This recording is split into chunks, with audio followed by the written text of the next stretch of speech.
Yan, magbibistik tayo ng liempo mga idol. Bistik naman tayo, liempo yan. Saan tayo prito? Prito na tayo. Yan, isasama natin talong sama sa bistik. Prito tayo.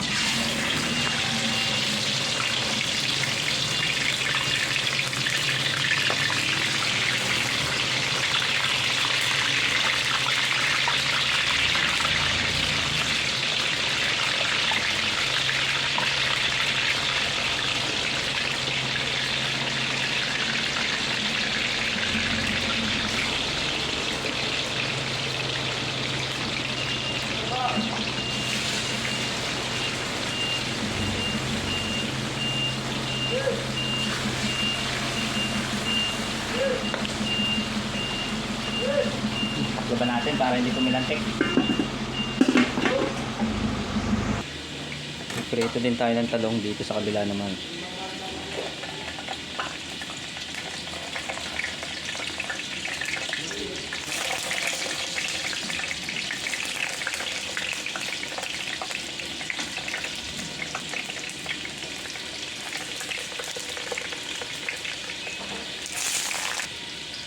Yan, babaliktad na natin ang talong.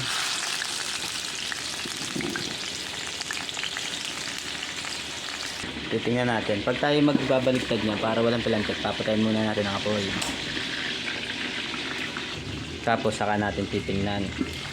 O ha?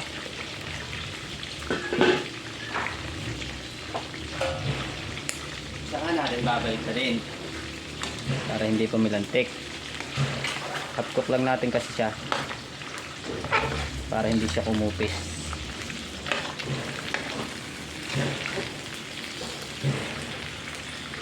Tapos tatakloban na ulit natin yan. Sisindihan na ulit. Yun, ganun lang. Para hindi kayo mapilantikan lagi sa pagluluto. Hahanguin naman natin na rin ating talong.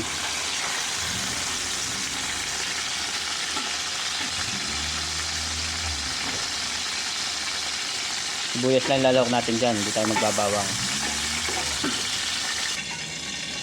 Ito na ulit.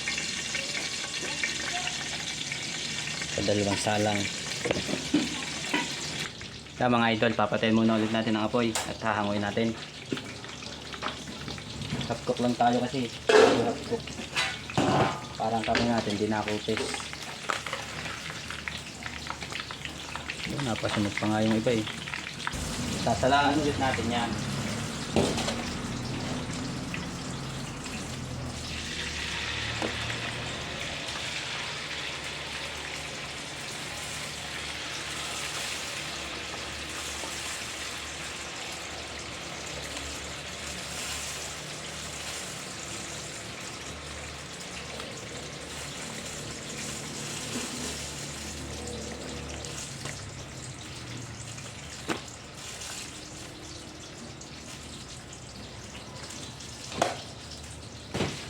Saka natin babahan ulit.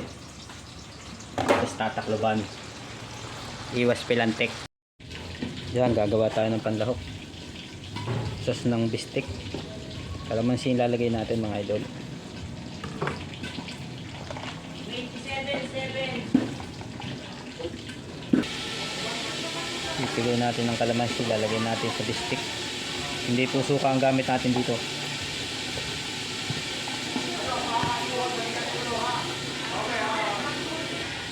Para pag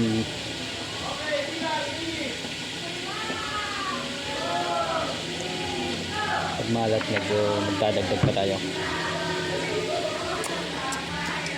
Lagyan natin sa paminta. Saka yung ating juice ng kalamansi.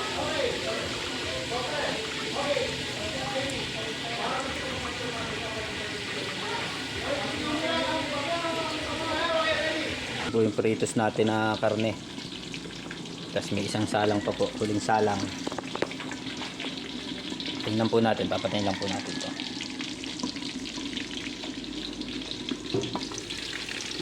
Pwede na po natin siyang patayin para hanguin. Tapos magigisa na po. Magigisa na tayo mga idol ng sibuyas bawang.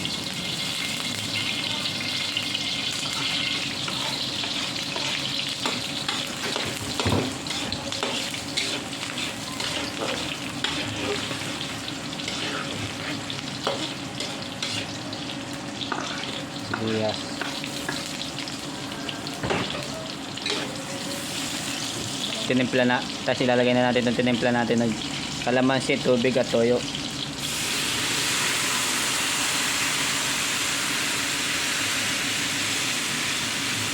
Yun, pakukulin lang, tapos ilalagay na natin ng karne. So ilalagay natin yan yung Knorr 4 cubes, dalawa. Pag kumulo na siya, lalagyan na natin yung karne.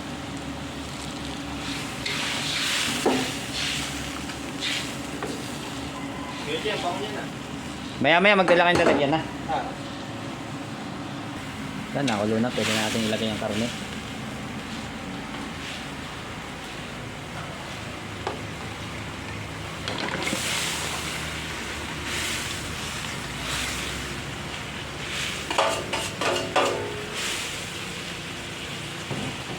Tatakloban natin yan siya para lumambot ang karne. Tapos lalagay natin mamaya ang talong. Pag medyo malambot na ang karne natin. Yan po, takloban natin. Yan, tingnan natin. Baka medyo malambot na.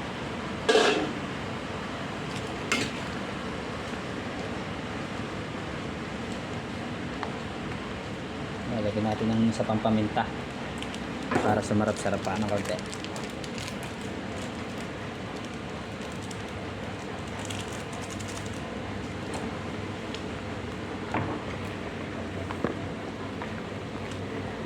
Dami kasing kakain kaya dinamihan natin ng toyo.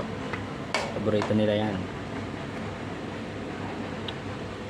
Takloban ulit natin. Yun. Yun ulit natin. Lalagyan natin ang talong.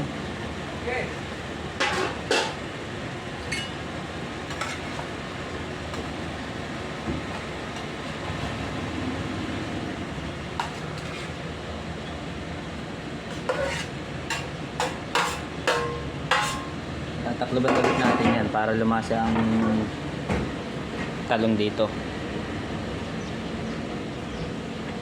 Absorb nila ang lasa.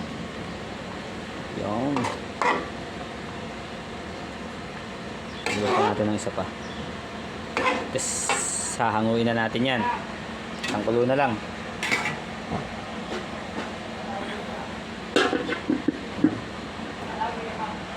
Yan mga idol, babuklatin na natin ulit. Pwede na natin siyang hanguin.